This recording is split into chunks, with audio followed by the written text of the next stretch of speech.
Hello hi friends అందరికీ ఇవాళ Sunday కదా మా ఇంట్లో అయితే ఏం నాన్ వెజ్ లేదండి. ఇంకా నేనే ఇంకా ఆ, ఇంట్లోని పిల్లలు ఉన్నారు కదా ఏమైనా తింటారా అని చెప్పి ఇంకా మధ్యాహ్నం లంచ్ వండుతున్నాం. పచ్చి పులుసు అండి, పచ్చి పులుసు చేద్దామని అనుకున్నాం. మా సైడ్ అయితే పచ్చి పులుసు అంటారు, తెలంగాణ సైడ్ అయితే బాగుంటుంది. మంచిగా ఈ సమ్మర్కి కూడా మంచిది, కొంచెం సల్వ ఉంటుంది. అయితే అయినా ఈ ఎండలకి తినబుద్ధి కాదు కదండి కర్రీస్. కొంచెం ఇట్లా పప్పు చారైనా పప్పు అయినా అట్లా తినబుద్ధి అవుతుంది కదా, అందుకని నేను రసం పెడుతున్నా. అదే పచ్చి పులుసు రసం అంటారు, పచ్చి పులుసు అని కూడా అంటారు వీటిని.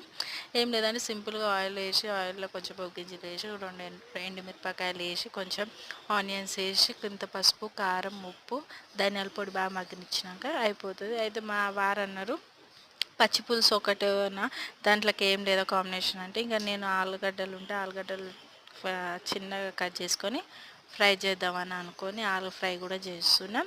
ఆలు ఇంకా కొంచెం ఆయిల్ పోసి కొంచెం పోపు దినుసులు వేసి రెండు ఎండుమిరపకాయలు వేసి కొంచెం కరివేపాకు వేసి ఆలు అవన్నీ ఒక ఒక అంటే ఇంకా స్లిమ్లోనే మగ్గాలి, అట్లయితే కొంచెం టేస్ట్గా ఉంటుంది అది. అట్లా లాస్ట్ కరివేపాకు మంచిగా వేసి ఒక 5 minutes మగ్గనిచ్చి లాస్ట్ కారం పొడి వేసినాక కొంచెం మగ్గితే సూపర్ ఉంటుంది ఆలు ఫ్రై అండి.